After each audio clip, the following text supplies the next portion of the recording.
नमस्कार दर्शकों, आज मैं आपके लिए लेकर आई हूँ भगवान शिव के 12 ज्योतिर्लिंगों की अलग अलग कथाओं की श्रृंखला।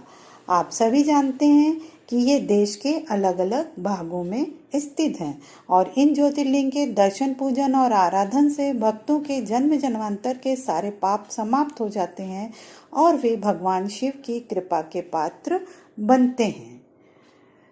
मैं आपके लिए आज लेकर आई हूँ प्रथम ज्योतिर्लिंग श्री सोमनाथ ज्योतिर्लिंग की कथा। गुजरात प्रांत के काठियावाड़ क्षेत्र में समुद्र के किनारे सोमनाथ नामक विश्व प्रसिद्ध मंदिर में यह ज्योतिर्लिंग स्थापित है। पुराणों के अनुसार सोमनाथ ज्योतिर्लिंग प्रथम ज्योतिर्लिंग माना जाता है। पहले यह क्षेत्र प्रभात क्षेत्र के नाम से जाना जाता था। यही भगवान श्री कृष्ण ने जरा नामक व्याध के बाण को निमित्त बनाकर अपनी लीला का संवरण किया था। यहाँ के ज्योतिर्लिंग की कथा पुराणों में इस प्रकार से वर्णित है। दक्ष प्रजापति की 27 कन्याएं थीं। उन सभी का विवाह चंद्रदेव के साथ हुआ था, किंतु चंद्रमा का समस्त अनुराग व प्रेम उनमें से केवल रोहिणी के प्रति ही रहता था। उनके इस कृत्य से दक्ष प्रजापति की अन्य कन्याएं बहुत अप्रसन्न रहती थीं। उन्होंने अपनी यह व्यथा कथा अपने पिता को सुनाई। दक्ष प्रजापति ने इसके लिए चंद्रदेव को अनेक प्रकार से समझाया, किंतु रोहिणी के वशीभूत उनके हृदय पर इसका कोई प्रभाव नहीं पड़ा। अंततः दक्ष ने क्रुद्ध होकर उन्हें क्षयग्रस्त हो जाने का शाप दे दिया। इस शाप के कारण चंद्रदेव तत्काल क्षयग्रस्त हो गए। उनके क्षयग्रस्त होते ही पृथ्वी पर सुधा शीतलता वर्षण का उनका सारा कार्य रुक गया। चारों ओर त्राही त्राही मच गई। चंद्रमा भी बहुत दुखी और चिंतित थे। उनकी प्रार्थना सुनकर इंद्रादि देवता तथा वशिष्ठ आदि ऋषिगण उनके उद्धार के लिए पितामह ब्रह्मा जी के पास गए। सारी बातों को सुनकर ब्रह्मा जी ने कहा, चंद्रदेव अपने शाप विमोचन के लिए अन्य देवों के साथ पवित्र प्रभास क्षेत्र में जाकर मृत्युंजय भगवान शिव की आराधना करें। उनकी कृपा से अवश्य ही इनका शाप नष्ट हो जाएगा और ये रोग मुक्त हो जाएंगे। उनके कथनानुसार चंद्रदेव ने मृत्युंजय भगवान की आराधना का सारा कार्य पूर्ण किया। उन्होंने घोर तपस्या करते हुए 10 करोड़ बार मृत्युंजय मंत्र का जाप किया। इससे प्रसन्न होकर मृत्युंजय भगवान शिव ने उन्हें अमृत का वर प्रदान किया।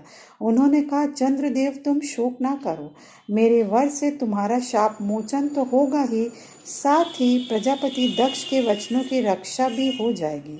कृष्ण पक्ष में प्रतिदिन तुम्हारी एक एक कला क्षीण होगी, किंतु पुनः शुक्ल पक्ष में उसी क्रम से तुम्हारी एक एक कला बढ़ जाया करेगी। इस प्रकार प्रत्येक पूर्णिमा को तुम्हें पूर्ण चंद्रत्व प्राप्त होता रहेगा। चंद्रमा को मिलने वाले इस वरदान से सारे लोगों के प्राणी प्रसन्न हो उठे। सुधाकर चंद्रदेव पुनः 10 दिशाओं में सुधा वर्षण का कार्य पूर्वत करने लगे। शाप मुक्त होकर चंद्रदेव ने अन्य देवताओं के साथ मिलकर मृत्युंजय भगवान से प्रार्थना की कि आप माता पार्वती जी के साथ सदा के लिए प्राणियों के उद्धार यहाँ निवास करें। भगवान शिव उनकी इस प्रार्थना को स्वीकार करके ज्योतिर्लिंग के रूप में माता पार्वती जी के साथ तभी से यहाँ रहने लगे। पावन प्रभास क्षेत्र में स्थित इस सोमनाथ ज्योतिर्लिंग की महिमा महाभारत, श्रीमद् भागवत पुराण, स्कंद पुराण आदि में विस्तार से बताई गई है। चंद्रमा का एक नाम सोम भी है। उन्होंने भगवान शिव को ही अपना नाथ स्वामी मानकर यहाँ तपस्या की थी, अतः इस ज्योतिर्लिंग को सोमनाथ कहा जाता है। इनके दर्शन पूजन आराधना से भक्तों के जन्म जन्मांतर के सारे पाप और दुष्कृत्य विनष्ट हो जाते हैं। वे भगवान शिव और माता पार्वती की अक्षय कृपा का पात्र बन जाते हैं। मोक्ष का मार्ग उनके लिए सहज ही सुलभ हो जाता है। उनके लौकिक पारलौकिक सारे कृत्य स्वमेव सफल हो जाते हैं। तो दर्शकों, आज मैंने आपको द्वादश ज्योतिर्लिंगों में से प्रथम ज्योतिर्लिंग सोमनाथ की कथा सुनाई।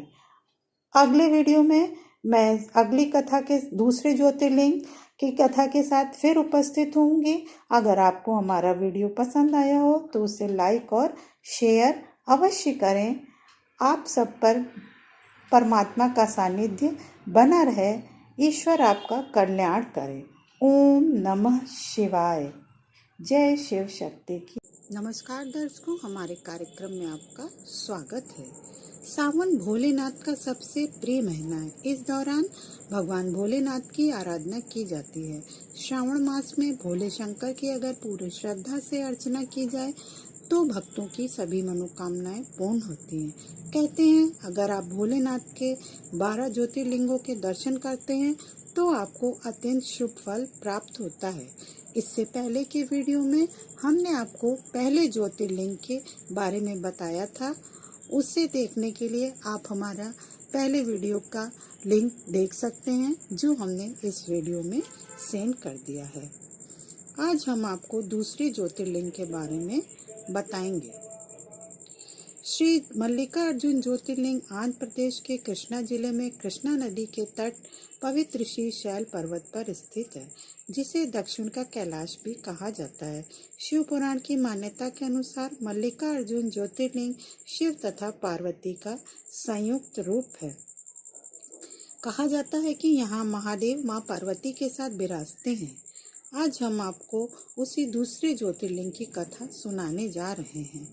पौराणिक कथाओं के अनुसार एक बार शिव पार्वती के पुत्र स्वामी कार्तिकेय और गणेश दोनों भाई विवाह के लिए आपस में कलह करने लगे। कार्तिकेय का कहना था कि वे बड़े हैं इसलिए उनका विवाह पहले होना चाहिए, किंतु श्री गणेश अपना विवाह पहले करना चाहते थे।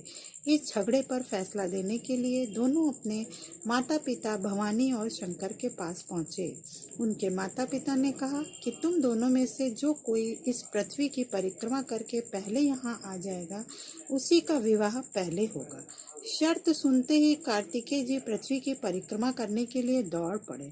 इधर स्थूलकाय श्री गणेश जी और उनका वाहन भी चूहा, भला इतनी शीघ्रता से वे परिक्रमा कैसे कर सकते थे। गणेश जी के सामने भारी समस्या उपस्थित थी। श्री गणेश जी शरीर से जरूर स्थूल हैं, किंतु वे बुद्धि के सागर हैं। उन्होंने कुछ सोच विचार किया और अपनी माता पार्वती तथा पिता देवाधिदेव महादेव से एक आसन पर बैठने का आग्रह किया। उन दोनों के आसन पर बैठ जाने के बाद श्री गणेश ने उनकी 7 परिक्रमा की, फिर विधिवत पूजन किया। इस प्रकार श्री गणेश माता पिता की परिक्रमा करके पृथ्वी की परिक्रमा से प्राप्त होने वाले फल की प्राप्ति के अधिकारी बन गए। उनकी चतुर्बुद्धि को देखकर शिव और पार्वती दोनों बहुत प्रसन्न हुए और उन्होंने श्री गणेश का विवाह भी करा दिया। जिस समय स्वामी कार्तिकेय संपूर्ण पृथ्वी की परिक्रमा करके वापस आए, उस समय श्री गणेश जी का विवाह विश्व रूप प्रजापति की पुत्रियों सिद्धि और बुद्धि के साथ हो चुका था। इतना ही नहीं, श्री गणेश को उनकी सिद्धि नामक पत्नी से क्षेम तथा बुद्धि नामक पत्नी से लाभ, ये 2 पुत्र रत्न भी मिल गए थे। भ्रमणशील और जगत का कल्याण करने वाले देवर्षि नारद ने स्वामी कार्तिकेय से यह सारा वृतांत कह सुनाया। श्री गणेश का विवाह और उन्हें पुत्र लाभ का समाचार सुनकर स्वामी कार्तिकेय अत्यंत क्रुद्ध हो गए और नाराज होकर वे अपने माता पिता के चरण छूकर वहां से चले गए। माता पिता से अलग होकर कार्तिकेय स्वामी क्रौच पर्वत पर रहने लगे। शिव और पार्वती ने अपने पुत्र कार्तिकेय को समझा बुझाकर लाने हेतु देवर्षि नारद को क्रौच पर्वत पर भेजा। उन्होंने स्वामी कार्तिकेय को मनाने का बहुत प्रयास किया, किंतु वे वापस नहीं आए। उसके बाद कोमल हृदय माता पार्वती पुत्र स्नेह से व्याकुल हो उठी। वे भगवान शिव जी को लेकर क्रौच पर्वत पर पहुंच गए। इधर स्वामी कार्तिकेय को क्रौच पर्वत पर अपने माता पिता के आगमन की सूचना मिल गई और वे वहां से 3 योजन अर्थात 36 किलोमीटर दूर चले गए।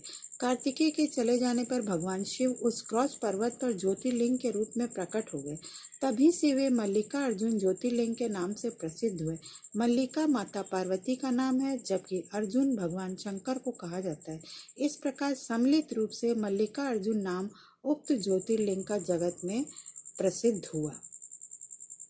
एक अन्य कथा के अनुसार इसी पर्वत के पास चंद्रगुप्त नाम का राजा की राजधानी थी। एक बार उसकी कन्या किसी विशेष विपत्ति से बचने के लिए अपने पिता के महल से भागकर इस पर्वत पर चली आई।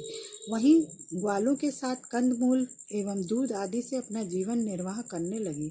उस राजकुमारी के पास एक श्यामा गाय थी, जिसका दूध प्रतिदिन कोई दूह लेता था।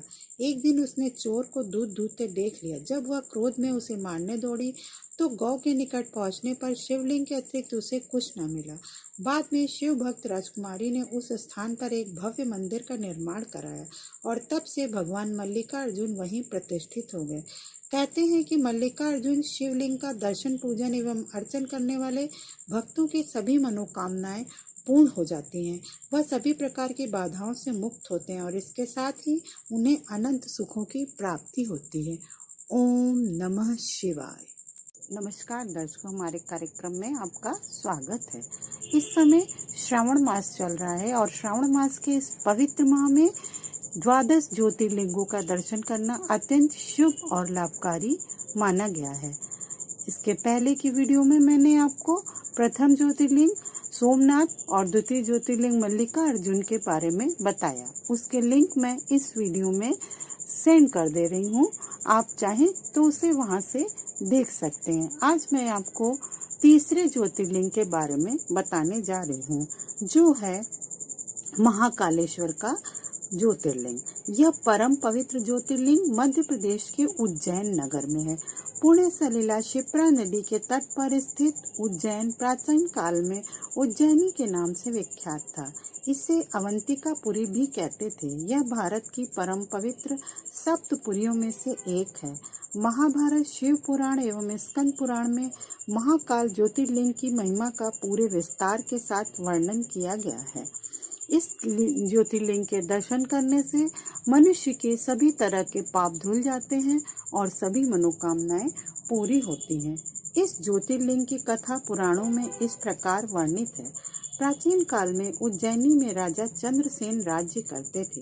वह परम शिव भक्त थे। एक दिन श्रीकर नामक एक 5 वर्ष का गोप बालक अपनी माँ के साथ उधर से गुजर रहा था। राजा का शिव पूजन देखकर उसे बहुत विस्मय और कौतूहल हुआ। वह स्वयं उसी प्रकार की सामग्रियों से शिव पूजन करने के लिए लालायित हो उठा। सामग्री का साधन न जुट पाने पर लौटते समय उसने रास्ते से एक पत्थर का टुकड़ा उठा लिया।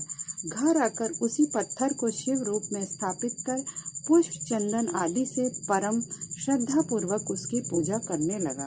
माता भोजन करने के लिए बुलाने आई, किंतु वह पूजा छोड़कर उठने के लिए किसी भी प्रकार तैयार नहीं हुआ। अंत में माता ने झल्लाकर पत्थर का वह टुकड़ा उठाकर दूर फेंक दिया।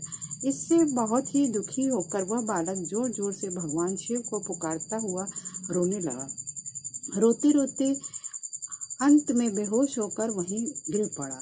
बालक की अपने प्रति यह भक्ति और प्रेम देखकर भोलेनाथ शिव अत्यंत प्रसन्न हो गए। बालक ने जैसे ही होश में आकर अपने नेत्र खोले, उसने देखा कि उसके सामने एक बहुत ही भव्य और अति विशाल स्वर्ण और रत्नों से बना हुआ मंदिर खड़ा है। उस मंदिर के अंदर एक बहुत ही प्रकाशपूर्ण भास्वर तेजस्वी ज्योतिर्लिंग खड़ा है। बच्चा प्रसन्नता और आनंद से विभोर होकर भगवान शिव की स्तुति करने लगा। माता को जब यह समाचार मिला, तब दौड़कर उसने अपने प्यारे लाल को गले से लगा लिया। पीछे राजा चंद्रसेन ने भी वहां पहुंचकर उस बच्चे की भक्ति और सिद्धि की बड़ी सराहना की। धीरे धीरे वहां बड़ी भीड़ जुट गई। इतने में उस स्थान पर हनुमान जी प्रकट हो गए। उन्होंने कहा, मनुष्यों, भगवान शंकर शीघ्र फल देने वाले देवताओं में सर्वप्रथम है। इस बालक की भक्ति से प्रसन्न होकर उन्होंने इसे ऐसा फल प्रदान किया है जो बड़े बड़े ऋषि मुनि करोड़ों जन्मों की तपस्या से भी प्राप्त नहीं कर पाते। इस गोप बालक की 8वीं पीढ़ी में धर्मात्मा नंद गोप का जन्म होगा। द्वापर युग में भगवान विष्णु कृष्णावतार लेकर उनके यहाँ तरह तरह की बाल लीलाएं करेंगे। हनुमान जी इतना कहकर अंतर्ध्यान हो गए। उस स्थान पर नियम से भगवान शिव की आराधना करते हुए अंत में श्री गोप और राजा चंद्रसेन शिव धाम को चले गए।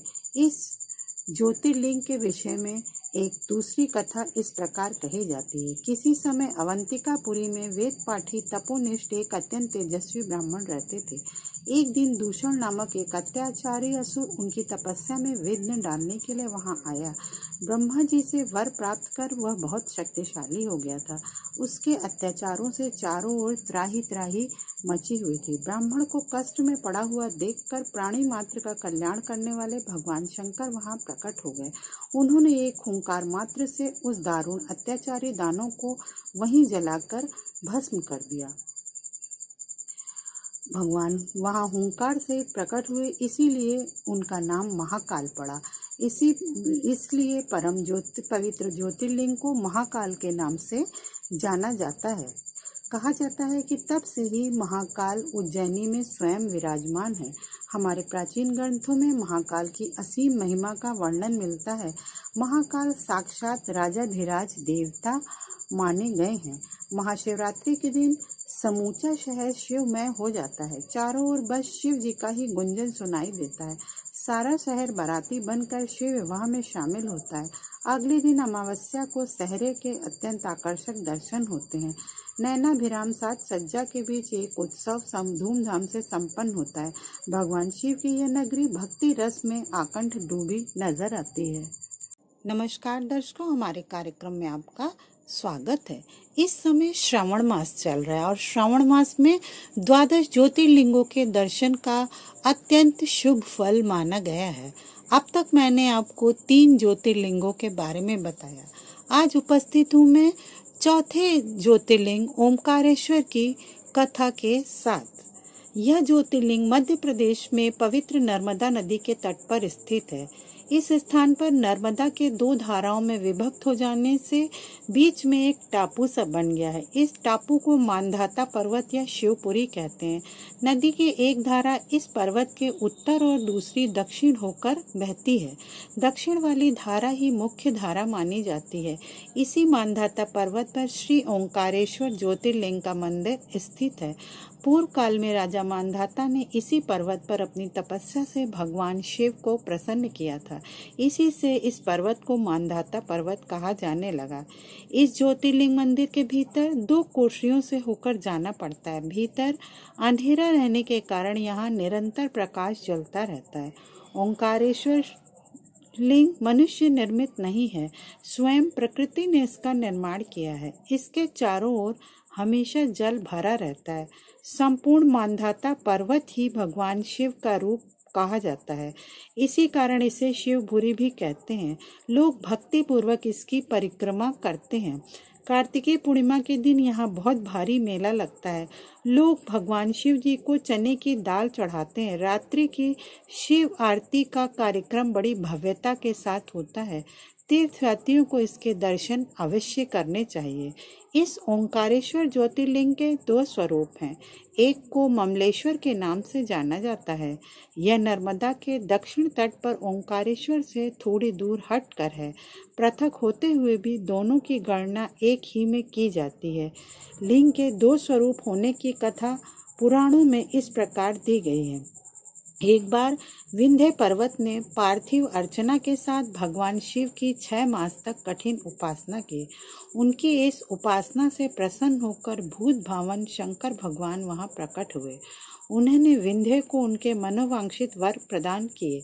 विंध्याचल की इस वर प्राप्ति के अवसर पर वहां बहुत से ऋषिगण और मुनि भी पधारे।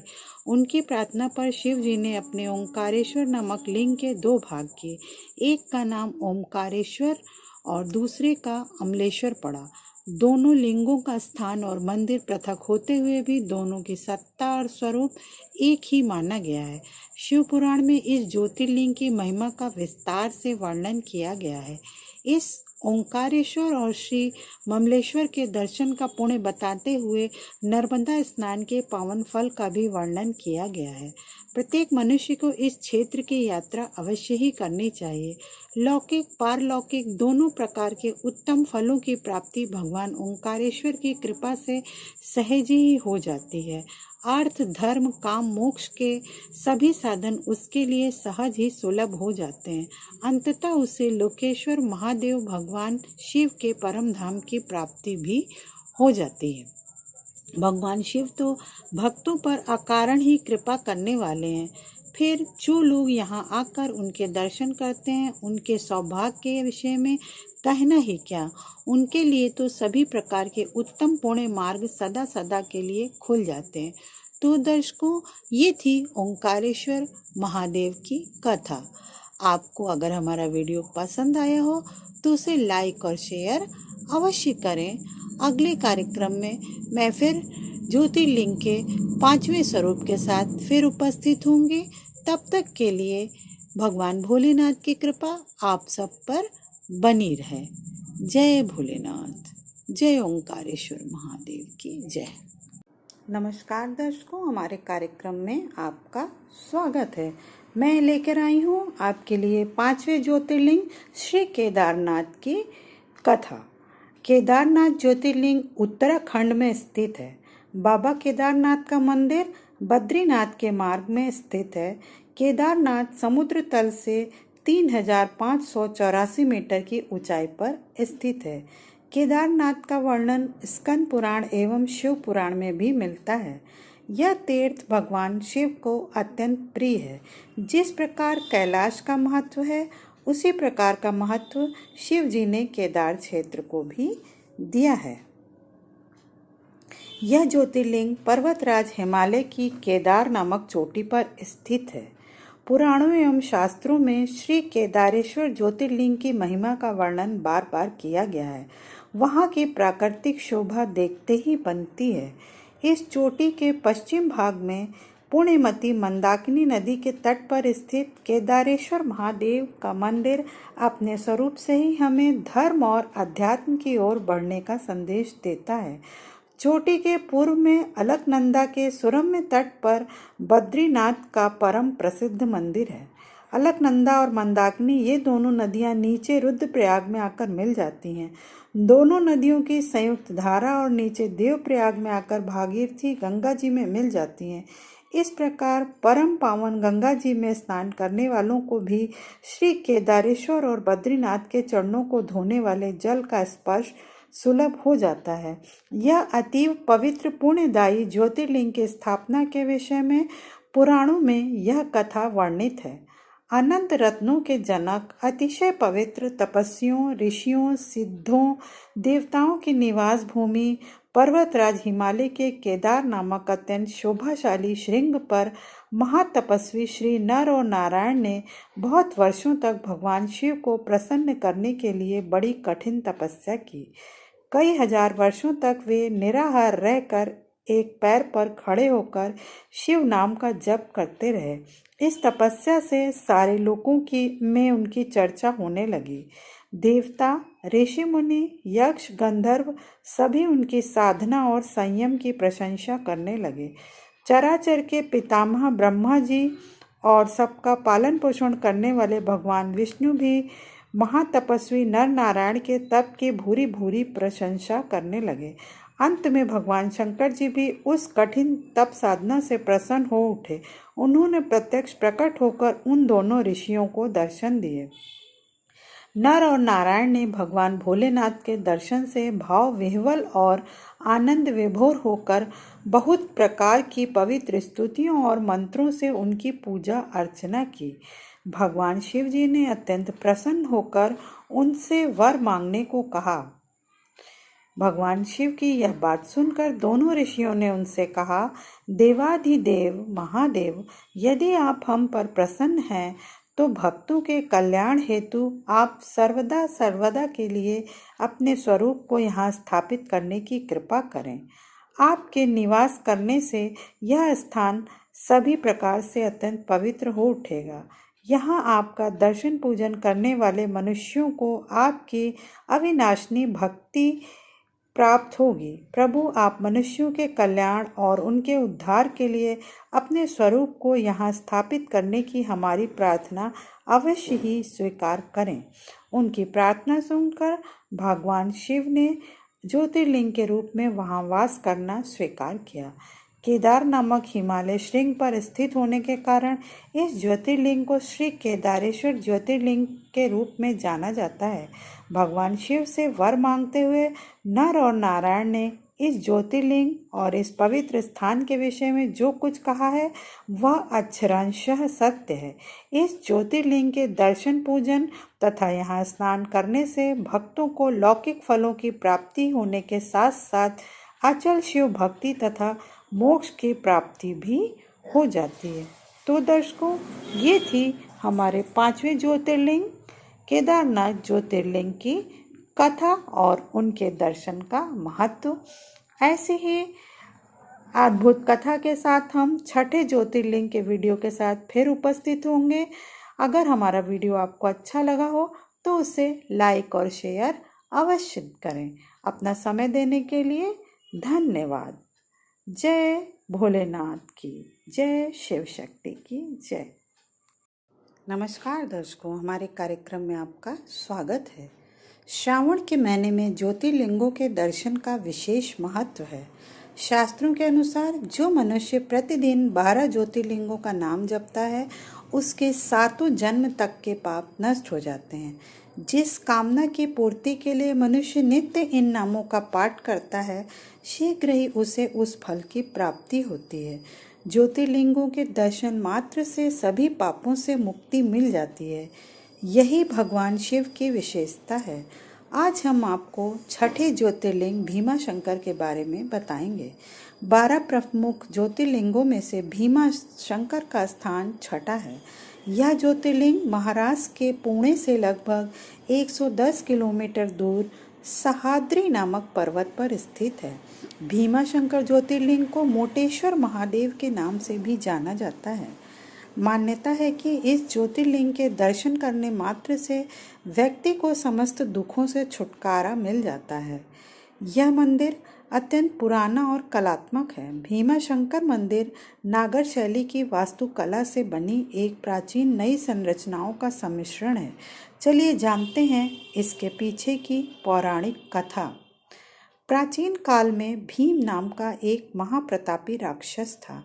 वह कामरूप प्रदेश में अपनी माँ के साथ रहता था। वह महाबली राक्षस राज रावण के छोटे भाई कुंभकर्ण का पुत्र था, लेकिन उसने अपने पिता को कभी देखा ना था। उसके होश संभालने के पूर्व ही भगवान राम के द्वारा कुंभकर्ण का वध कर दिया गया था। जब वह युवावस्था को प्राप्त हुआ तब उसकी माता ने उससे सारी बातें बताईं। भगवान विष्णु के अवतार श्री रामचंद्र जी द्वारा अपने पिता के वध की बात सुनकर वह महाबली राक्षस अत्यंत क्रुद्ध हो उठा। अब वह निरंतर भगवान श्री हरि के वध का उपाय सोचने लगा। उसने अपने अभीष्ट की प्राप्ति के लिए 1000 वर्ष तक कठिन तपस्या की। उसकी तपस्या से प्रसन्न होकर ब्रह्मा जी ने उसे लोक विजयी होने का वरदान दे दिया। अब तो वह राक्षस ब्रह्मा जी के उस वर के प्रभाव से सारे प्राणियों को पीड़ित करने लगा। उसने देवलोक पर आक्रमण करके इंद्र आदि सारे देवताओं को वहां से बाहर निकाल दिया। पूरे देवलोक पर अब भीम का अधिकार हो गया। इसके बाद उसने भगवान श्री हरि को भी युद्ध में परास्त किया। श्री हरि को पराजित करने के पश्चात उसने कामरूप के परम शिव भक्त राजा सुदीक्षण पर आक्रमण करके उन्हें मंत्रियों अनुचरों सहित बंदी बना लिया। इस प्रकार धीरे धीरे ने सारे लोगों पर अपना अधिकार जमा लिया। भीम के अत्याचारों की भीषणता से घबराकर ऋषि मुनि और देवगण भगवान शिव की शरण में गए और उनसे अपना तथा अन्य सारे प्राणियों का दुख कहा। उनकी यह प्रार्थना सुनकर भगवान शिव ने कहा, मैं शीघ्र ही उस अत्याचारी राक्षस का संहार करूंगा। उसने मेरे प्रिय भक्त कामरूप नरेश सुदीक्षण को भी सेवकों सहित बंदी बना लिया है। वह अत्याचारी असुर अब और अधिक जीवित रहने का अधिकारी नहीं रह गया। भगवान शिव से यह आश्वासन पाकर ऋषि मुनि और देवगण अपने अपने स्थान को वापस लौट गए। इधर राक्षस भीम के बंदीगृह में पड़े हुए राजा सुदीक्षण ने भगवान शिव का ध्यान किया। वे अपने सामने पार्थिव शिवलिंग रख कर अर्चना कर रहे थे। उन्हें ऐसा करते देख क्रोधोन्मत्त होकर राक्षस भीम ने अपनी तलवार से उस पार्थिव शिवलिंग पर प्रहार किया, किंतु उसकी तलवार का स्पर्श उस लिंग से हो भी नहीं पाया कि उसके भीतर से साक्षात शंकर जी वहां प्रकट हो गए। उन्होंने अपनी हुंकार मात्र से उस राक्षस को वहीं जलाकर भस्म कर दिया। भगवान शिव जी का यह अद्भुत कृत्य देखकर सारे ऋषि मुनि और देवगण वहां एकत्र होकर उनकी स्तुति करने लगे। उन लोगों ने भगवान शिव से प्रार्थना की कि हे महादेव, आप लोक कल्याणार्थ अब सदा के लिए यहीं निवास करें। यह क्षेत्र शास्त्रों में अपवित्र बताया गया है। आपके निवास से यह परम पवित्र पुण्य क्षेत्र बन जाएगा। भगवान शिव ने सबकी प्रार्थना स्वीकार कर ली और वहां पर ज्योतिर्लिंग के रूप में सदा के लिए निवास करने लगे। उनका यह ज्योतिर्लिंग भीमेश्वर के नाम से विख्यात हुआ। तो दर्शकों, ये थी छठे ज्योतिर्लिंग भीमा शंकर ज्योतिर्लिंग की कथा आपको कैसी लगी। अगर आपको हमारा वीडियो पसंद आया हो तो इसे लाइक और शेयर अवश्य करें। अगले वीडियो में मैं सातवें ज्योतिर्लिंग के महत्व और उसकी कथा के बारे में विस्तार से बताऊंगी। तब तक के लिए आपसे विदा लेती हूँ। आप सब पर महादेव की असीम कृपा बनी रहे। जय महादेव। ओम नमः शिवाय। जय शिव शक्ति की जय।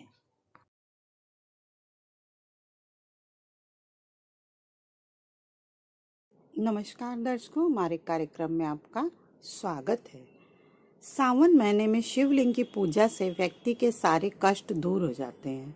इस माह में शिव की आराधना मात्र से ही व्यक्ति की हर मुराद पूरी हो जाती है।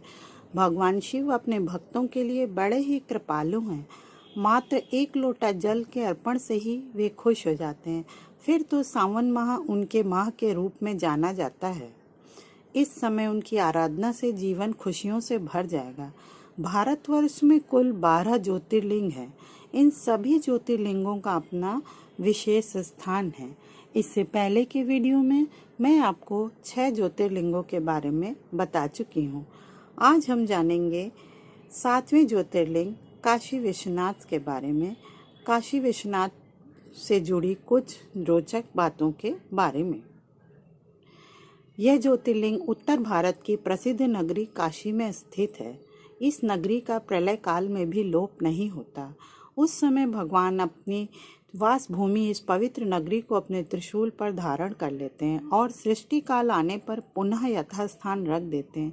सृष्टि की आदि स्थली भी इसी नगरी को बताया जाता है। भगवान विष्णु ने भी इसी स्थान पर सृष्टि कामना से तपस्या करके भगवान शंकर जी को प्रसन्न किया था। अगस्त्य मुनि ने भी इसी स्थान पर अपनी तपस्या द्वारा भगवान शिव को संतुष्ट किया था। इस पवित्र नगरी की महिमा ऐसी है कि यहाँ जो भी प्राणी अपने प्राण त्याग करता है उसे मोक्ष की प्राप्ति होती है।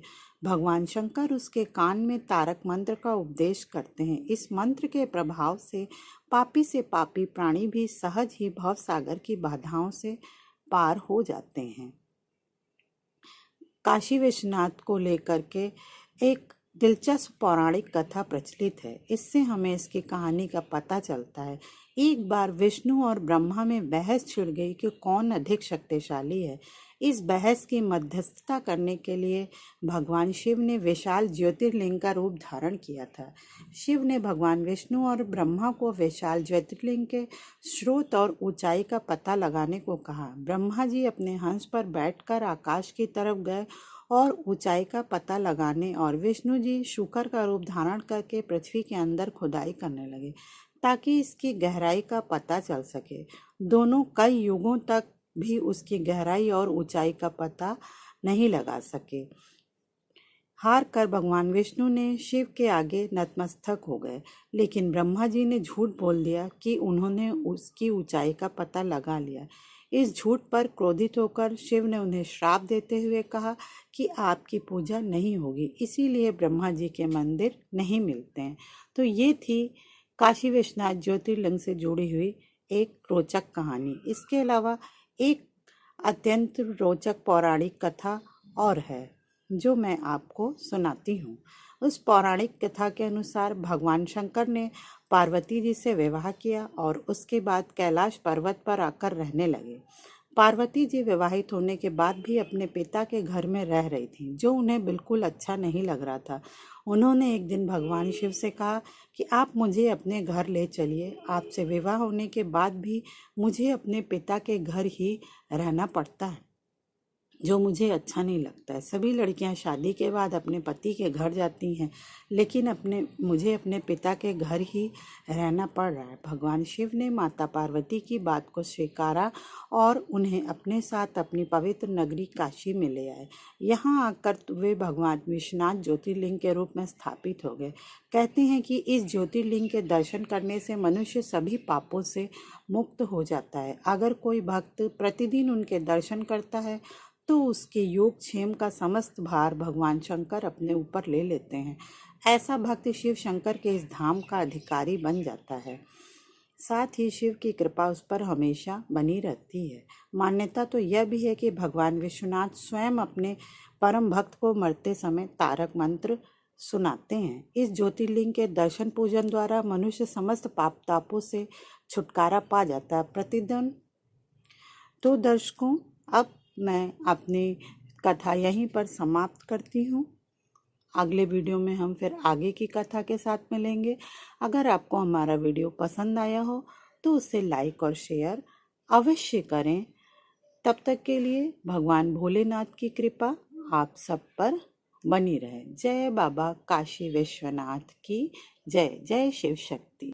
नमस्कार दर्शकों, हमारे कार्यक्रम में आपका स्वागत है।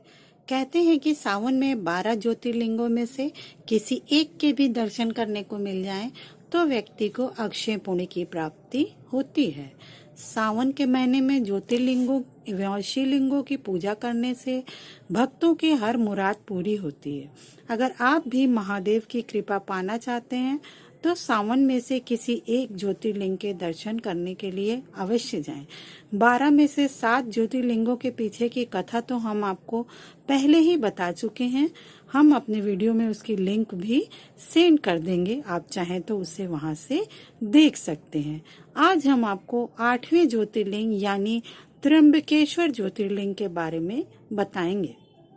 यह ज्योतिर्लिंग महाराष्ट्र प्रांत में नासिक से 30 किलोमीटर दूर पश्चिम में स्थित है। मंदिर के अंदर 3 छोटे छोटे लिंग हैं जिन्हें ब्रह्मा, विष्णु और महेश भगवान का प्रतीक माना जाता है। यही केवल ऐसा ज्योतिर्लिंग है जहां तीनों ब्रह्मा, विष्णु और महेश एक साथ विराजते हैं। इस ज्योतिर्लिंग की स्थापना के विषय में शिव पुराण में यह कथा वर्णित है।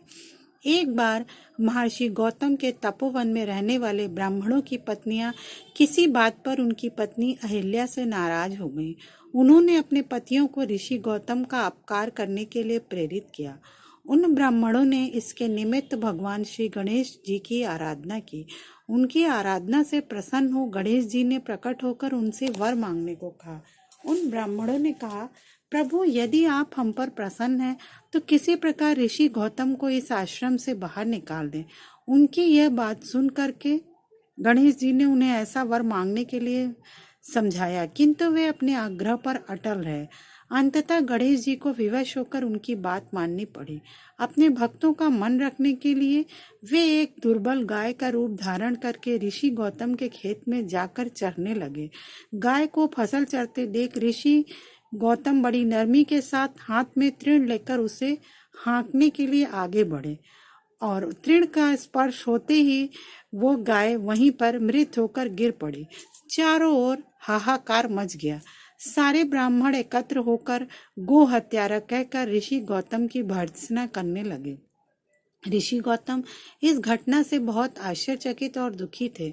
अब उन सारे ब्राह्मणों ने कहा कि तुम्हें यह आश्रम छोड़कर अन्यत्र कहीं दूर चले जाना चाहिए। गो हत्यारे के निकट रहने से भी हमें पाप लगेगा। विवश होकर ऋषि गौतम अपनी पत्नी अहिल्या के साथ वहां से एक कोस दूर जाकर रहने लगे, किंतु उन ब्राह्मणों ने वहां भी उनका रहना दूभर कर दिया। वे कहने लगे, गो हत्या के कारण तुम्हें अब वेद पाठ और यज्ञादि के कार्यों को करने का कोई अधिकार नहीं रह गया है। अत्यंत अनुनय भाव से ऋषि गौतम ने उन ब्राह्मणों से प्रार्थना की कि आप लोग मेरे प्रायश्चित और उद्धार का कोई उपाय बताएं। तब उन्होंने कहा, गौतम, तुम अपने पाप को सर्वत्र सबको बताते हुए 3 बार पूरी पृथ्वी की परिक्रमा करो, फिर लौटकर 1 महीने तक व्रत करो। इसके बाद ब्रह्मगिरी की 101 परिक्रमा करने के बाद तुम्हारी शुद्धि होगी। अथवा यहाँ गंगा जी को लाकर उनके जल से स्नान करके 1 करोड़ पार्थिव शिवलिंगों से शिव जी की आराधना करो। इसके बाद पुनः गंगा जी में स्नान करके इस ब्रह्मगिरी की 11 बार परिक्रमा करो। फिर 100 घड़ों के पवित्र जल से पार्थिव शिवलिंगों को स्नान कराने से तुम्हारा उद्धार होगा। ब्राह्मणों के कथनानुसार महर्षि गौतम वे सारे कार्य पूरे करके पत्नी के साथ पूर्णतः तल्लीन होकर भगवान शिव की आराधना करने लगे। इससे प्रसन्न होकर भगवान शिव ने प्रकट होकर उनसे वर मांगने को कहा। महर्षि गौतम ने उनसे कहा, भगवान, मैं यही चाहता हूँ कि आप मुझे गौ हत्या के पाप से मुक्त कर दें। भगवान शिव ने कहा, गौतम तुम सर्वथा निष्पाप हो। गो हत्या का अपराध तुम पर छल पूर्वक लगाया गया है। छल पूर्वक ऐसा करवाने वाले तुम्हारे आश्रम के ब्राह्मणों को मैं दंड देना चाहता हूँ। इस पर महर्षि गौतम ने कहा, प्रभु, उन्हीं के निमित्त से तो मुझे आपका दर्शन प्राप्त हुआ। अब उन्हें मेरा परम हितैषी समझकर आप उन पर क्रोध ना करें। बहुत से ऋषियों, मुनियों और देवगणों ने वहां एकत्र होकर गौतम ऋषि की बात का अनुमोदन करते हुए भगवान शिव से सदा वहां निवास करने की प्रार्थना की। वे उनकी बात मानकर वहां त्रयंब ज्योतिर्लिंग के नाम से स्थित हो गए। गौतम जी द्वारा लाई गई गंगा जी भी वहीं पास में गोदावरी नाम से प्रवाहित होने लगी। यह ज्योतिर्लिंग समस्त पुण्यों को प्रदान। नमस्कार दर्शकों, हमारे कार्यक्रम में आपका स्वागत है। उपस्थित हूँ मैं द्वादश ज्योतिर्लिंगों की श्रृंखला के साथ। अब तक मैंने आपको 8 ज्योतिर्लिंगों के बारे में बताया और उनके लिंक मैं अपने इस वीडियो में भी सेंड कर दूंगी। आप चाहें तो उसे वहां से देख सकते हैं। आज मैं आपको 9वें ज्योतिर्लिंग बाबा बैद्यनाथ धाम के बारे में बताऊंगी। इसके बारे में अनेक ऐसी बातें हैं जिन्हें जानकर आप हैरान रह जाएंगे। ये झारखंड में स्थित है और शिवलिंग द्वादश ज्योतिर्लिंगों में से 9वां ज्योतिर्लिंग है। यह देश का पहला ऐसा स्थान है जहां ज्योतिर्लिंग के साथ ही शक्तिपीठ भी है। यूं तो ज्योतिर्लिंग की कथा कई पुराणों में है, लेकिन शिव पुराण में इसकी कथा विस्तार से मिलती है। इसके अनुसार बैजनाथ ज्योतिर्लिंग की स्थापना स्वयं भगवान विष्णु ने की थी। बैजनाथ धाम को देवघर हार्टपीठ के नाम से भी जाना जाता है। पौराणिक कथाओं के अनुसार राजा दक्ष ने अपने यज्ञ में भगवान शिव को आमंत्रित नहीं किया था और यज्ञ के बारे में पता चलने पर देवी सती ने भी वहां जाने की बात कही। शिव जी ने उन्हें कहा कि बिना निमंत्रण कहीं भी जाना उचित नहीं है, लेकिन सती ने कहा कि पिता के घर जाने के लिए किसी भी निमंत्रण की आवश्यकता नहीं है और वे अपने पिता के घर चली गईं। लेकिन जब वहां उन्होंने अपने पति का घोर अपमान देखा तो सहन नहीं कर पाई और यज्ञ कुंड में प्रवेश कर गई। सती की मृत्यु की सूचना पाकर भगवान शिव अत्यंत क्रोधित हुए और माता सती के शव को कंधे पर लेकर तांडव करने लगे। देवताओं की प्रार्थना पर आक्रोशित शिव को शांत करने के लिए श्री हरि अपने सुदर्शन चक्र से सती के मृत शरीर को खंडित करने लगे। सती के अंग जिस जिस स्थान पर गिरे वह स्थान शक्तिपीठ कहलाए। मान्यता है कि इस स्थान पर देवी सती का हृदय गिरा था।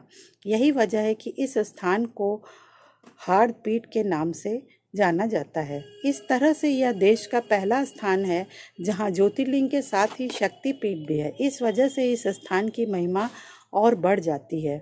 बैजनाथ धाम में स्थापित शिवलिंग को कामना लिंग भी कहते हैं। प्राचीन कथाओं के अनुसार लंकापति रावण ने भगवान शिव को लंका में स्थापित करने के लिए कठिन तपस्या की और रावण की तपस्या से खुश होकर भगवान शिव ने उससे वरदान मांगने को कहा। रावण ने कहा कि वह उन्हें अपने साथ लंका ले जाना चाहता है। यह सुनकर सभी देवता परेशान हो गए और ब्रह्मा जी के पास गए और कहा कि अगर शिव जी रावण के साथ लंका चले गए तो सृष्टि का कार्य कैसे संपन्न होगा। इसके बाद ब्रह्मा जी ने शिव जी को सोच समझकर वरदान देने के लिए कहा। इस पर शिव जी ने रावण से कहा, यदि तुम मुझे अपने साथ लंका ले जाना चाहते हो तो ले चलो, लेकिन मेरी एक शर्त रहेगी। कि भगवान शिव ने रावण से कहा कि मुझे जहाँ भूमि स्पर्श हो जाएगी मैं वहीं स्थापित हो जाऊंगा। रावण इस बात पर सहमत हो गया। भगवान शिव ने शिवलिंग का रूप धारण कर लिया। इसके बाद रावण शिवलिंग लेकर जा रहा था। इसी दौरान शिव जी ने रावण को लघु शंका की इच्छा जगा दी। काफ़ी समय तक बर्दाश्त करने के बाद रावण ने एक चरवाहे को शिवलिंग पकड़ाकर लघु शंका करने लगा। इसी समय भगवान ने अपना वजन बढ़ा दिया और इससे चरवाहे ने रावण को आवाज़ लगाकर कहा कि अब वह शिवलिंग को उठाए नहीं रख सकता। रावण लघु शंका में व्यस्त करने के कारण सुन नहीं पाया। इधर चरवाहे ने शिवलिंग को जमीन पर रख दिया। जब रावण लौट कर आया तो लाख कोशिशों के बाद भी वह शिवलिंग को उठा नहीं पाया। तब रावण को भगवान शिव की लीला समझ में आई। वह अत्यंत क्रोधित हुआ। कथा के अनुसार उसके बाद ब्रह्मा, विष्णु और अन्य देवताओं ने आकर उस शिवलिंग की पूजा की और शिव जी के दर्शन होते ही शिवलिंग को उसी जगह पर स्थापित कर दिया गया। तभी से महादेव कामना लिंग के रूप में देवघर में विराजते हैं। यहाँ के मंदिरों पर लगा है पंचशूल। ऐसे तो सभी शिव मंदिरों में शिव त्रिशूल लगा रहता है, लेकिन बैजनाथ धाम के परिसर में शिव पार्वती लक्ष्मी नारायण व अन्य सभी मंदिरों के शीर्ष पर पंचशूल लगे हैं। यहाँ प्रत्येक वर्ष महाशिवरात्रि के से 2 दिन पूर्व बाबा मंदिर, पार्वती माँ, लक्ष्मी नारायण के मंदिरों से पंचशूल उतारे जाते हैं। महाशिवरात्रि से 1 दिन पूर्व विशेष रूप से उनकी पूजा की जाती है और तब सभी पंचशीलों को मंदिरों पर स्थान स्थापित कर दिया जाता है। इस दौरान भोलेनाथ व माता पार्वती मंदिरों के गठबंधन को हटा दिया जाता है और महाशिवरात्रि के दिन नया गठबंधन स्थापित किया जाता है। और इस स्थान से इस बात का भी अनूठा संबंध है कि यहाँ आकर मनुष्य की सभी तरह की कामनाएं पूरी होती हैं, बस जब तक उनका श्रद्धा से स्मरण कर ले। कामना लिंग की भी ऐसी ही मान्यता है। कहते हैं कि जिसके विवाह में कोई दिक्कत आ रही हो, अगर वो यहाँ आकर दर्शन कर ले तो शिव जी का जलाभिषेक कर दे तो भोले की कृपा से 1 वर्ष के अंदर ही उसका विवाह संपन्न हो जाता है। वहीं संतान प्राप्ति के लिए भी श्रद्धालु कामना लिंग के दर्शनों के लिए आते हैं। बता दें कि संतान प्राप्ति के लिए भक्तजन अपने स्थान से दंडवत प्रणाम करते हुए कामना लिंग तक पहुंचते हैं और इसके बाद शिव जी का जलाभिषेक करते हैं और अपनी मनोकामना पूर्ति करने की प्रार्थना करते हैं। कहते हैं भगवान भोलेनाथ की कृपा से सभी की मनोवांछित कामनाएं पूर्ति हो जाती हैं। हमारी ऐसी प्रार्थना है कि भगवान भोलेनाथ आप सबकी भी मनोकामना पूरी करें। पुराणों में बताया गया है कि जो मनुष्य इस ज्योतिर्लिंग के दर्शन करता है उसे अपने समस्त पापों से छुटकारा मिल जाता है और उस पर भगवान शिव की कृपा सदा बनी रहती है। भगवान शिव सदा ही उसकी सारी बाधाओं, समस्त रोग शोकों को दूर करते हैं और उसे परम शांतिदायक शिव धाम की प्राप्ति होती है। नमस्कार दर्शकों, हमारे कार्यक्रम में आपका स्वागत है। द्वादश ज्योतिर्लिंगों की महिमा तो सर्वज्ञ है। सभी लोग जानते हैं कि सावन के महीने में अगर एक भी ज्योतिर्लिंग के दर्शन कर लिए जाएं तो जीवन सफल हो जाता है। अब तक के वीडियो में मैंने आपको 9 ज्योतिर्लिंगों के बारे में बताया। आज मैं आपको 10वें ज्योतिर्लिंग श्री नागेश्वर ज्योतिर्लिंग के बारे में बताऊंगी। श्री नागेश्वर ज्योतिर्लिंग नागों के ईश्वर के रूप में भगवान शिव के 12 ज्योतिर्लिंगों में से एक है। यह गुजरात के द्वारका धाम से 17 किलोमीटर बाहरी क्षेत्र की ओर स्थित है। यह रुद्र संहिता में इन भगवान को दारुकावाने नागेश कहा गया है। शास्त्रों में इनकी उत्पत्ति की कथा सुनने की बड़ी महिमा बताई गई है। जो शिव भक्त श्रद्धा पूर्वक ये कथा सुनता है वह पापों से मुक्त होकर शिवलोक को गमन करता है। नागेश्वर शब्द का अर्थ है नागों के भगवान। नाग जो कि हमेशा भगवान शिव के गर्दन के चारों ओर कुंडली मारे पाए जाते हैं, इसलिए यह मंदिर विष और विष से संबंधित रोगों की मुक्ति के लिए प्रसिद्ध है। नागेश्वर शिवलिंग गोल काले पत्थर वाले द्वारिका शिला से त्रिमुखी रुद्राक्ष के रूप में स्थापित है। शिवलिंग के साथ देवी पार्वती की भी उपासना की जाती है। मंदिर का पौराणिक महत्व माना जाता है। भगवान कृष्ण यहीं पर कृष्ण रुद्राभिषेक के द्वारा भगवान शिव की आराधना करते थे और बाद में आदि गुरु शंकराचार्य ने कालिका पीठ पर अपने पश्चिमी मठ की स्थापना की। कहा गया है कि जो श्रद्धा पूर्वक इसकी उत्पत्ति और महात्म्य की कथा सुनेगा वह सारे पापों से छुटकारा पाकर समस्त सुखों का भोग करता हुआ अंत में भगवान शिव के परम पवित्र धाम को प्राप्त करेगा। इसकी कथा शिव पुराण में इस प्रकार वर्णित है। सुप्री नाम का एक बड़ा धर्मात्मा और सदाचारी वैश्य था। वह भगवान शिव का अनन्य भक्त था। वह निरंतर उनकी आराधना, पूजा और ध्यान में तल्लीन रहता था। अपने सारे कार्य वह भगवान शिव को अर्पित करता था। मन, वचन, कर्म से वह पूर्णतः शिवा अर्चन में ही तल्लीन रहता था। उसकी इस शिव भक्ति से दारुक नामक एक राक्षस बहुत क्रुद्ध रहता था। उसे भगवान शिव की यह पूजा किसी भी प्रकार अच्छी नहीं लगती थी। वह निरंतर इस बात का प्रयत्न करता था कि उस सुप्री की पूजा अर्चना में विघ्न पहुँचे। एक बार सुप्री नौका पर सवार होकर कहीं जा रहा था। उस दुष्ट राक्षस दारुक ने यह उपयुक्त अवसर देखकर नौका पर आक्रमण कर दिया और नौका में सवार सभी यात्रियों को पकड़कर अपनी राजधानी में ले जाकर कैद कर दिया। सुप्रिय कारागार में भी अपने नित्य नियम के अनुसार भगवान शिव की आराधना पूजा करने लगा। अन्य बंदी यात्रियों को भी वह शिव भक्ति की प्रेरणा देने लगा। दारुक ने जब अपने सेवकों से सुप्रिय के विषय में समाचार सुना तो अत्यंत क्रुद्ध होकर उस कारागार में पहुंचा। सुप्रिय उस समय भगवान शिव के चरणों में ध्यान लगाए हुए दोनों आंखें बंद किए बैठा था। उस राक्षस ने उसकी यह मुद्रा देख अत्यंत भीषण स्वर में उसे डांटते हुए कहा, अरे दुष्ट वैश्य, तू आंखें बंद कर इस समय यहाँ कौन से उपद्रव और षड्यंत्र करने की बातें सोच रहा है। उसके यह कहने पर धर्मात्मा शिव भक्त सुप्रिय की समाधि भंग नहीं हुई। अब तो दारुक राक्षस क्रोध से एकदम पागल हो उठा। उसने तत्काल अपने अनुचरों को सुप्रिय तथा अन्य सभी बंदियों को मार डालने का आदेश दिया।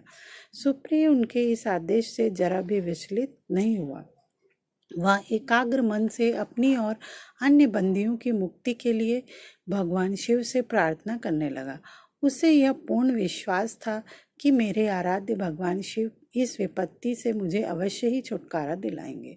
उसकी प्रार्थना सुनकर भगवान शंकर जी तत्क्षण उस कारागार से एक ऊंचे स्थान में एक चमकते हुए सिंहासन पर स्थित होकर ज्योतिर्लिंग के रूप में प्रकट हो गए। उन्होंने इस प्रकार सुप्रिय को दर्शन देकर उसे पाशुपत अस्त्र भी प्रदान किया।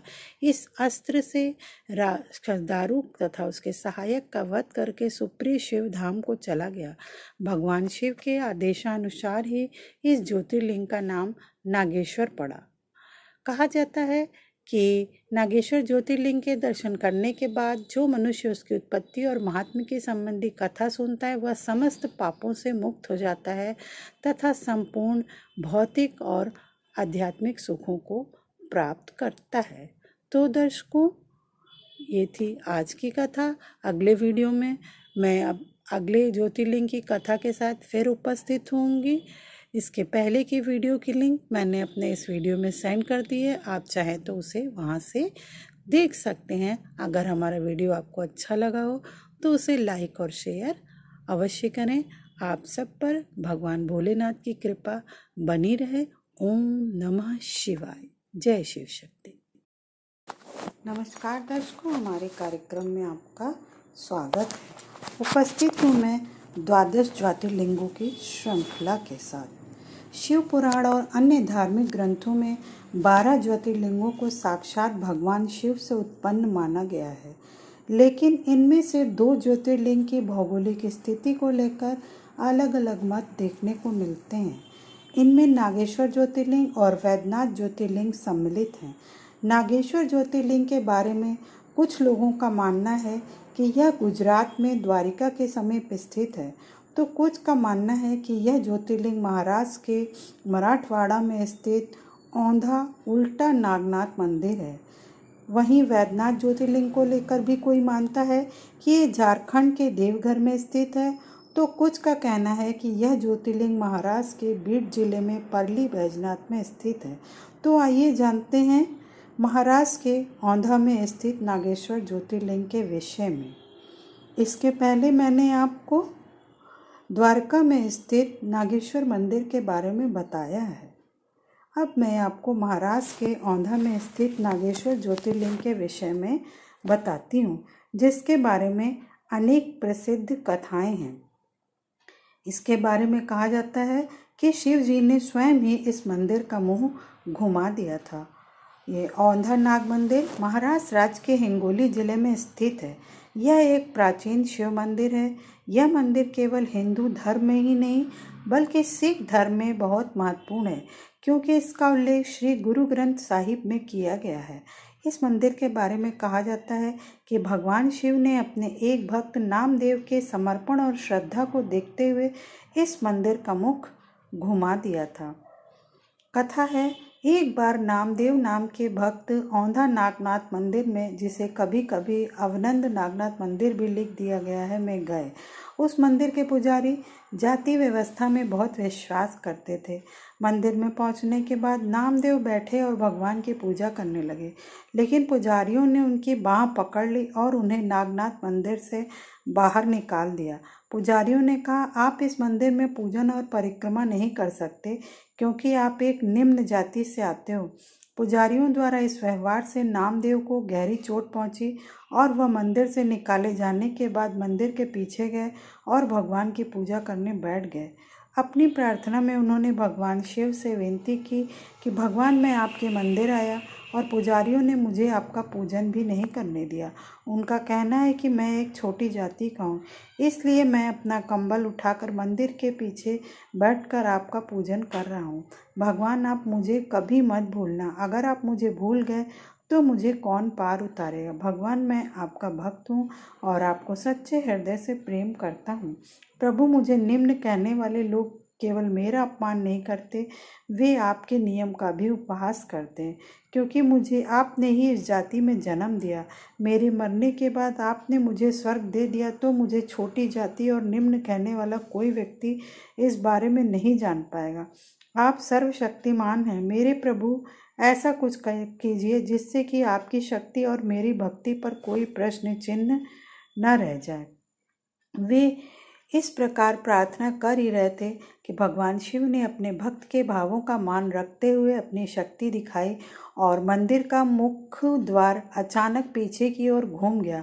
मंदिर का द्वार उसी ओर हो गया जिधर नामदेव बैठकर भगवान भोलेनाथ की पूजा कर रहे थे।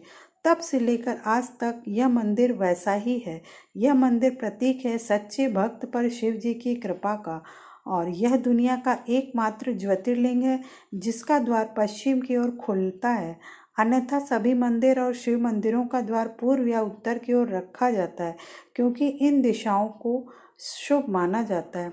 उल्टी दिशा में मंदिर का द्वार होने के कारण ही इनका नाम औंधा नागनाथ मंदिर रख दिया गया। भक्त नामदेव की इस भक्ति और प्रभु भोलेनाथ के इस चमत्कार का वर्णन सिख धर्म के पवित्र ग्रंथ गुरु ग्रंथ साहिब में पृष्ठ संख्या 1292 पर मिलता है। इस कारण सिख धर्म में भी यह तीर्थ बहुत महत्वपूर्ण माना जाता है। सिख धर्म के संस्थापक गुरु नानक के बारे में कहा जाता है कि जब उन्होंने इस क्षेत्र की यात्रा की थी, तब वह औंधा नागनाथ मंदिर में दर्शन के लिए आए और इसके बाद भक्त नामदेव की जन्मस्थली नरसी बामड़ी भी गए थे। तभी से नामदेव को सिख धर्म में भगत नामदेव के रूप में भी माना जाता है। मान्यता है कि अपने वनवास काल के दौरान पांडव यहाँ आए थे और इस स्थान पर कुछ समय के लिए रुके थे। उस समय इनकी गायें पानी पीने के लिए समीप ही नदी तट पर जाती थीं। पानी पीने के बाद उन गायों का दूध अपने आप नदी में बह जाता था, मानो गाय नदी को दूध भेंट कर रही हूँ। एक दिन भीम ने इस चमत्कारी घटना को देखा। उसने तुरंत धर्मराज युधिष्ठिर को इस घटना के विषय में बताया। तब धर्मराज युधिष्ठिर ने कहा, निश्चित रूप से कोई दिव्य शक्ति यहाँ उपस्थित है।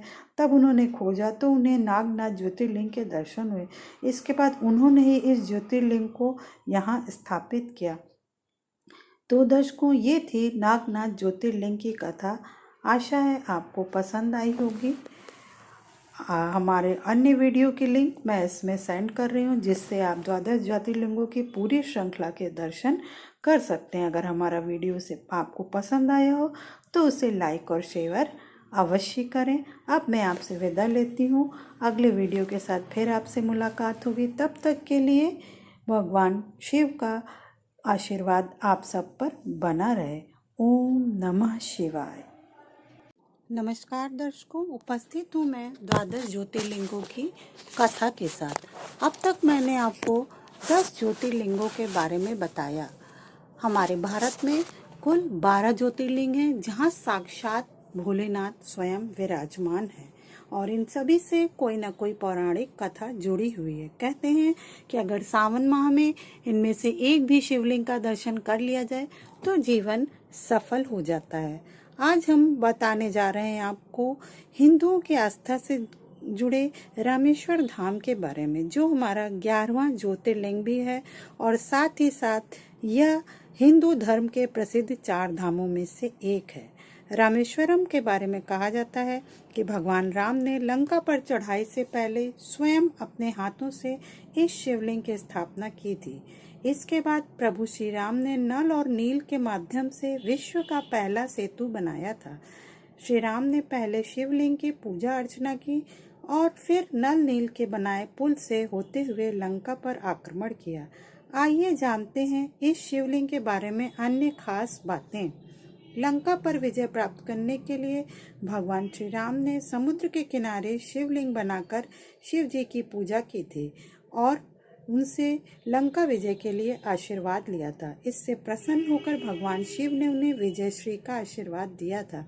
आशीर्वाद के साथ ही श्री राम जी ने शिव जी से अनुरोध किया कि जन कल्याण के लिए वे सदैव ज्योतिर्लिंग के रूप में यहीं पर निवास करें। उनके इस प्रार्थना को भोले बाबा ने सहर्ष ही स्वीकार कर लिया और तब से रामेश्वरम में इस शिवलिंग की पूजा हो रही है। यानी यह शिवलिंग त्रेता युग में ही स्थापित हो गया था। इस ज्योतिर्लिंग की स्थापना के पीछे एक कहानी और है। कहा जाता है कि भगवान राम जब लंका पर विजय प्राप्त करके लौट रहे थे तो उन्होंने गंधमादन पर्वत पर विश्राम किया और वहीं पर ऋषि मुनियों ने श्री राम को बताया कि रावण एक ब्राह्मण था, उसका वध करने से उन पर ब्रह्म हत्या का दोष लगा है जो शिवलिंग की स्थापना करके ही दूर हो सकता है। तब श्री राम जी ने शिवलिंग की स्थापना के लिए हनुमान जी को शिवलिंग लाने को कहा, मगर कैलाश पर्वत पर पहुंचकर हनुमान जी ने देखा कि भगवान शिव उन्हें कहीं नजर नहीं आए और वे भगवान शिव से प्रकट होने के लिए तपस्या करने लगे। इधर रामेश्वरम में शिवलिंग की स्थापना का मुहूर्त निकला जा रहा था। भगवान शिव ने प्रकट होकर हनुमान जी को शिवलिंग प्रदान किया, लेकिन तब तक माता सीता मुहूर्त निकल जाने के भय से बालू का शिवलिंग स्थापित कर चुकी थी। पहले से स्थापित शिवलिंग को देखकर हनुमान जी बहुत आहत हो गए। भगवान राम ने उन्हें समझाने का काफी प्रयास किया, लेकिन वह संतुष्ट नहीं हुए। तब श्री राम ने उनसे कहा कि ठीक है, आप इस शिवलिंग को उखाड़ दो तो मैं आपके द्वारा लाए हुए इस शिवलिंग को स्थापित कर दूंगा।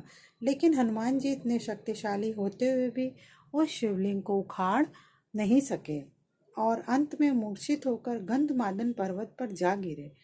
होश में आए तो भगवान राम ने उनके द्वारा लाए हुए शिवलिंग को भी नजदीक ही स्थापित कर दिया और उसका नाम रखा हनुमदीश्वर।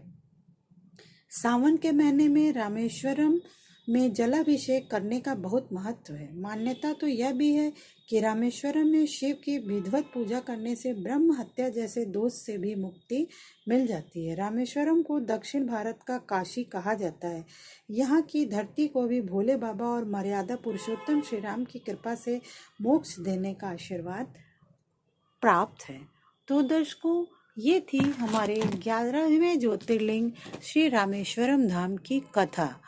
आशा है आपको हमारा वीडियो पसंद आया होगा। अगर पसंद आया हो तो इसे लाइक और शेयर अवश्य करें। हमने अपने शेष वीडियो की लिंक इसमें सेंड कर दी है, आप चाहें तो उसे यहाँ से देख सकते हैं। अब मैं अपना वीडियो समाप्त करती हूँ। नमस्कार दर्शकों, हमारे कार्यक्रम में आपका स्वागत है। उपस्थित हूँ मैं 12 ज्योतिर्लिंगों की कथा के साथ। अब तक मैंने आपको 11 ज्योतिर्लिंगों के बारे में बताया। आज मैं आपको 12वें और अंतिम ज्योतिर्लिंग घुश्मेश्वर ज्योतिर्लिंग के बारे में बताऊंगी। इन ज्योतिर्लिंगों के बारे में कहा जाता है कि इनमें भगवान भोलेनाथ स्वयं विराजते हैं। इन 12 ज्योतिर्लिंगों में से अगर एक का भी दर्शन कर लिया जाए तो जीवन सफल हो जाता है। तो चलिए शुरुआत करते हैं अपने वीडियो की अंतिम ज्योतिर्लिंग घुश्मेश्वर महादेव की कथा के साथ। घुश्मेश्वर महादेव का प्रसिद्ध मंदिर महाराष्ट्र के संभाजी नगर के समीप दौलताबाद के पास स्थित है। इसे घृष्णेश्वर या घुश्मेश्वर महादेव के नाम से भी जाना जाता है। दूर दूर से लोग यहाँ दर्शन के लिए आते हैं और आत्मिक शांति प्राप्त करते हैं। भगवान के शिव के 12 ज्योतिर्लिंगों में से यह अंतिम ज्योतिर्लिंग माना जाता है। बौद्ध भिक्षुओं के द्वारा निर्मित एलोरा की प्रसिद्ध गुफाएं इसी मंदिर के समीप स्थित हैं। यहीं पर श्री एकनाथ जी गुरु व श्री जनार्दन महाराज की समाधि भी है। इस ज्योतिर्लिंग के विषय में पुराणों में यह कथा वर्णित है। दक्षिण देश में देवगिरी पर्वत के निकट सुधर्मा नामक एक तेजस्वी तपोनिष्ठ ब्राह्मण रहता था। उसकी पत्नी का नाम सुदेहा था। दोनों में परस्पर बहुत प्रेम था। किसी प्रकार का कोई कष्ट उन्हें नहीं था, लेकिन उन्हें कोई संतान नहीं थी। ज्योतिष गणना से पता चला कि सुदेहा के गर्भ से संतान उत्पत्ति हो ही नहीं सकती। सुदेहा की संतान की बहुत इच्छुक थी। उसने सुधर्मा से अपनी छोटी बहन से दूसरा विवाह करने का आग्रह किया। पहले तो सुधर्मा को यह बात नहीं जची, लेकिन अंत में उन्हें पत्नी की जिद के आगे झुकना ही पड़ा। वे उसका आग्रह टाल नहीं पाए। अपनी पत्नी की छोटी बहन घुष्मा को ब्याह कर अपने घर ले आए। घुष्मा अत्यंत विनीत और सदाचारणी स्त्री थी। वह भगवान शिव की अनन्य भक्ता थी। प्रतिदिन 101 पार्थिव शिवलिंग बनाकर हृदय की सच्ची निष्ठा के साथ उनका पूजन करती थी। भगवान शिव जी की कृपा से थोड़े ही दिन बाद उसके गर्भ से अत्यंत सुंदर और स्वस्थ बालक ने जन्म लिया। बच्चे के जन्म से सुदेहा और घुष्मा दोनों के ही आनंद का पार न रहा। दोनों के दिन बड़े आराम से बीत रहे थे, लेकिन ना जाने कैसे थोड़े ही दिनों बाद सुदेहा के मन में एक कुविचार ने जन्म ले लिया। वह सोचने लगी, मेरा तो इस घर में कुछ है ही नहीं, सब कुछ घुष्मा का है। अब तक सुधर्मा के मन का कुविचार रूपी अंकुर एक विशाल वृक्ष का रूप ले चुका था। अंततः एक दिन उसने घुष्मा के युवा पुत्र को रात में सोते समय मार डाला। उसके शव को ले जाकर उसने उसी तालाब में फेंक दिया जिसमें घुष्मा प्रतिदिन पार्थिव शिवलिंगों का विसर्जन करा करती थी। सुबह होते ही सबको इस बात का पता लगा। पूरे घर में कोहराम मच गया। सुधर्मा और उसकी पुत्रवधू दोनों सिर पीट पीट कर रोने लगी, लेकिन घुष्मा नित्य की भांति भगवान शिव की आराधना में तल्लीन रही, जैसे कुछ हुआ ही न हो। पूजा समाप्त करने के बाद वह पार्थिव शिवलिंगों को तालाब में विसर्जित करने के लिए चल पड़ी। जब वह तालाब से लौटने लगी, उसी समय उसका प्यारा पुत्र तालाब के भीतर से निकल कर आता हुआ दिखलाई पड़ा। वह सदा की भांति आकर घुष्मा के चरणों में गिर पड़ा, जैसे कहीं आसपास से ही घूम कर आ रहा हो। इसी समय भगवान शिव भी वहां प्रकट होकर घुष्मा से वर मांगने को कहने लगे। वह सुदेहा की घिनौनी करतूत से अत्यंत क्रुद्ध हो उठे थे। अपने त्रिशूल द्वारा उसका गला काटने को उद्यत दिखलाई दे रहे थे। घुष्मा ने हाथ जोड़कर भगवान शिव से कहा, प्रभु, यदि आप मुझ पर प्रसन्न हैं तो मेरी उस अभागिन बहन को क्षमा कर दें। निश्चय ही उसने अत्यंत जघन्य पाप किया है, किंतु आपकी दया से मुझे मेरा पुत्र वापस मिल गया है। अब आप उसे क्षमा करें प्रभु। प्रभु, मेरी एक प्रार्थना और है। लोक कल्याण के लिए आप इस स्थान पर सदा सर्वदा के लिए निवास करें। भगवान शिव ने उसकी ये दोनों बातें स्वीकार कर लीं और ज्योतिर्लिंग के रूप में प्रकट होकर वह वहीं निवास करने लगे। सती शिव भक्त घुष्मा के आराध्य होने के कारण वे यहाँ घुष्मेश्वर महादेव के नाम से विख्यात हुए। घुष्मेश्वर ज्योतिर्लिंग की महिमा पुराणों में बहुत विस्तार से वर्णित की गई है। इनका दर्शन लोक और परलोक दोनों के लिए अमोघ फलदायी है। तो दर्शकों, ये थी अंतिम ज्योतिर्लिंग घुष्मेश्वर ज्योतिर्लिंग की कथा। इसी के साथ मैं आपसे विदा लेती हूँ। मेरे वीडियो अगर आपको पसंद आया हो तो उसे लाइक और शेयर अवश्य करें। पिछले 11 वीडियो की लिंक मैंने इसमें सेंड कर दी है, उसे आप वहाँ से चाहें तो देख सकते हैं। तब तक के लिए आप सब पर महादेव की कृपा बनी रहे। जय शिव शक्ति, जय भोलेनाथ।